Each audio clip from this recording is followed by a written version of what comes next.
The Gap. Welcome to Mind the Gap, or welcome back to Mind the Gap, Al. Hi, Mia. Lovely to be here. Always good to chat. Fantastic. Last time you were on here, we were talking about digital strategy for schools, how to implement one in the best possible ways, what are the steps, etc. Today, the topic is slightly different. So I wanted to bring you back to get your feedback and commentary around the connectivity grant that the DfE released the other week. So what was your initial response when you got the announcement?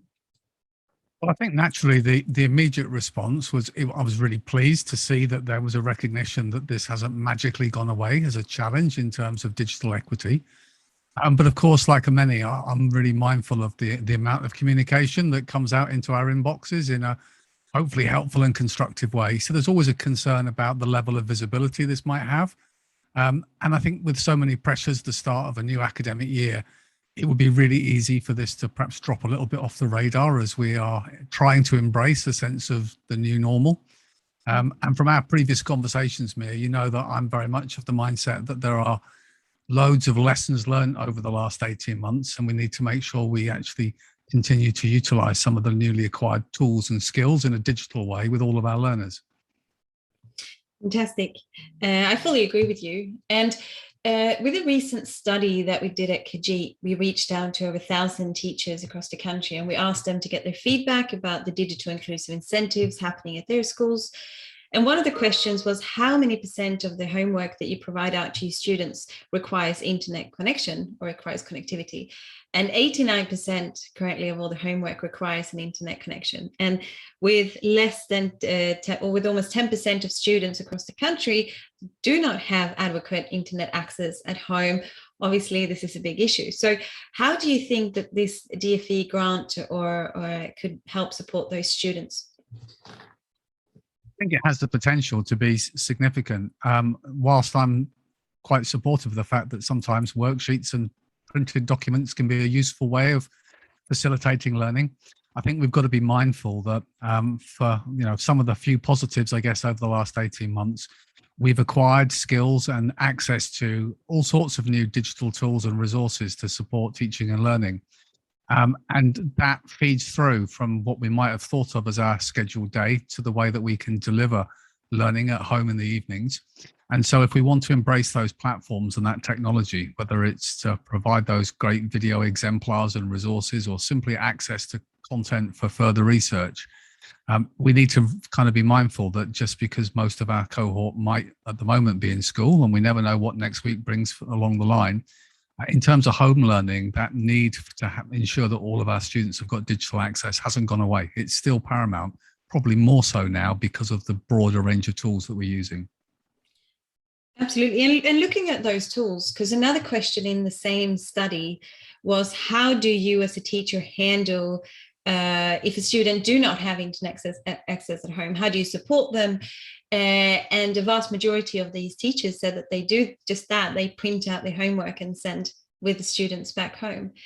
So how do you think such an inclusion grant or connectivity grant from the DfE can affect education and the way that teachers can manage this homework?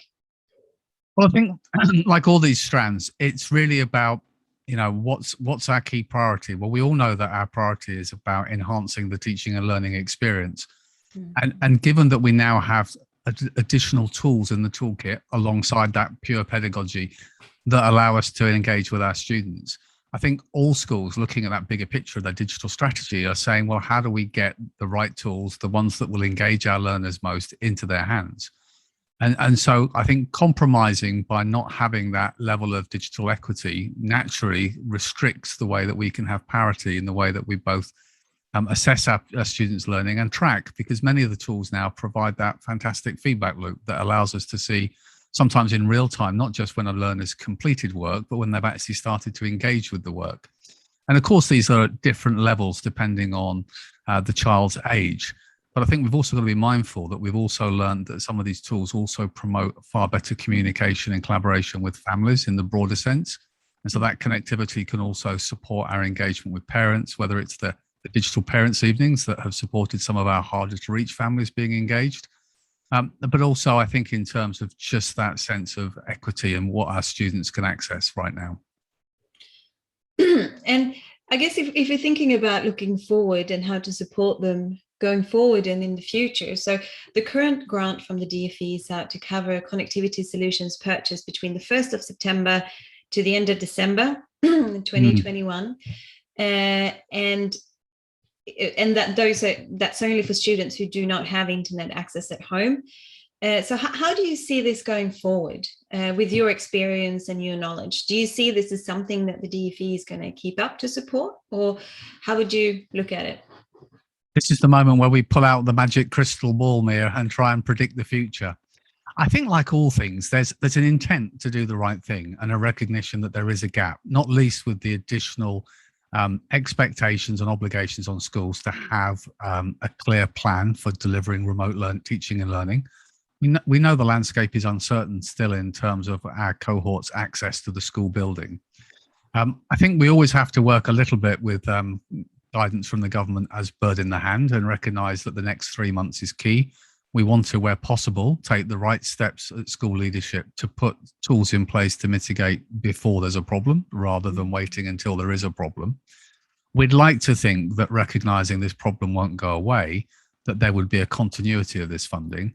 But I think you always have to plan based on what you know. And what we know right now is that the autumn period has the greatest period of uncertainty. We don't know what disruption there'll be to teaching and learning.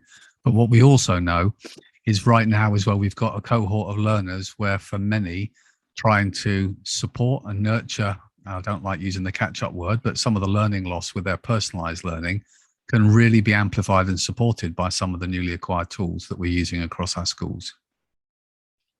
Fantastic. Well, as always, Al, lovely to have you here with us and get your insights about what's happening in the EdTech space. And best of luck with the book, The Secret EdTech Diary, that's been released. So you can buy it where you can buy books. I'm sure got my copy myself. And I'll definitely invite you again so we can keep our discussions about how can we provide digital technology to children to ensure that they can learn on the go. So thank you so much, Al, for your support. My pleasure. Always good to talk with you, Mia. And absolutely check out those connectivity support grants. Brilliant. Thanks, Al.